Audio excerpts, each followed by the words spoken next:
सिद्धि की शादी के बाद वो ससुराल चली जाती है। पीछे रह जाती है भाभी रानी। सिद्धि के ससुराल जाते ही भाभी कहती है, अरे वाह जी वाह, सारे कपड़े मेरे। हाय रे पैंट, अरे वाह वाह, मजा आ जाएगा। अरे ये सिद्धि की अलमारी के सामने खड़े होकर क्या बड़बड़ा रही है? जाकर देख मेहमानों को विदाई की मिठाई मिली कि नहीं। अब हाँ माँ जी, क्यों नहीं, लेकिन पहले कपड़े तो बदल लूं। अब रानी आ जाती है सिद्धि के उन कपड़ों में जो वो ससुराल जाने से पहले घर छोड़ जाती है। अरे रानी, कुछ दिन रुक जाती। अरे ये तो सिद्धि बिटिया को मैंने ही दिया था, बड़ा ही फबता था उस पर, तुझ पर तो कुछ खास नहीं लग रहा। अब वो ना मेरे सारे कपड़े गीले थे तो सोचा पहन लूं। वैसे भी सिद्धि को कौन सा दिन पुराने आउटडेटेड कपड़ों को पहनना है।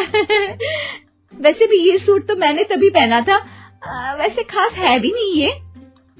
हाँ ठीक है, लेकिन ना मेरी सिद्धि पर तो जमता था। सारे मेहमान चले जाते हैं और सिद्धि ससुराल से मायके पहली बार आती है। अपना घर, अपना कमरा, अपनी अलमारी। ये बोलकर जैसे ही सिद्धि अलमारी खोलती है तो सामने उसके कपड़ों की जगह कुछ और ही रखा होता है। माँ, ओ माँ, जरा कमरे में तो आना। सास और रानी वहां पहुंच जाते हैं। रानी ने पहनी होती है सिद्धि की जींस और टी शर्ट। अरे भाभी, ये क्या? ये तो मेरी बड़ी ही महंगी टी शर्ट है, इसे आपने घर में क्यों पहनी है? अरे बहुत मिलती है दीदी ये चौक की मार्केट में, 150 में। ओ भाभी प्लीज, ये एरोपोस्टल है, 2000 की एक टी शर्ट। ओह, 2000 में तो दीदी 4 साड़ी आ जाए। अब क्या बोलूं? भाभी, ये मेरी अलमारी में छोटू के कपड़े, तो मेरे कपड़े कहाँ हैं? मेरी अलमारी में? अब दीदी आपको कौन से पुराने कपड़े पहनने थे? माना भाभी, लेकिन मैं जब घर आती तो यही सब पहनती ना। अरे तुम तो बड़ी कंजूस हो दीदी। खैर, वक्त आता है जब सिद्धि ससुराल के लिए रवाना हो रही होती है। अरे रानी, अंदर से सिद्धि का गिफ्ट ले आ, लड़की पहली बार ससुराल से मायके आई है। रानी अंदर जाती है और एक सिंपल सी साड़ी लेकर बाहर आ जाती है। ये लीजिए माँ जी। सास बेटी को गिफ्ट देकर ससुराल भेजती है।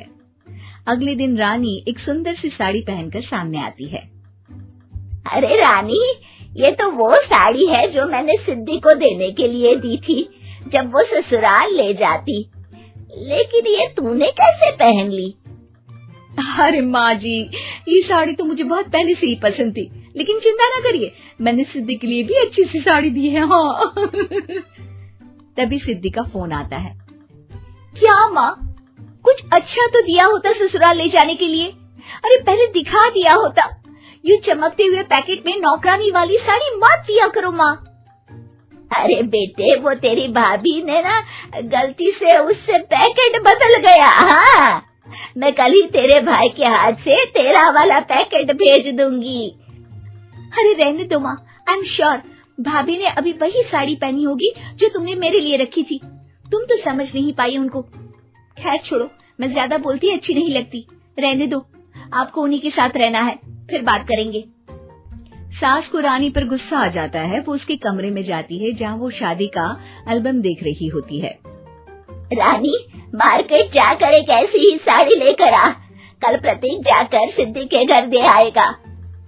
अरे क्यों माँ जी, कितनी साड़ी देनी है दीदी को? यहाँ कोई सेल लगी है क्या?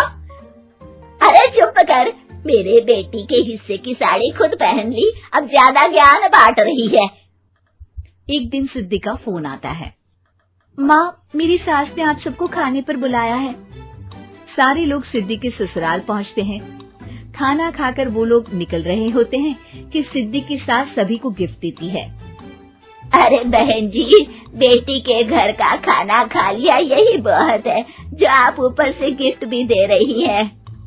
अरे बहन जी, आप भी कहाँ इन बातों पर विश्वास कर रही है।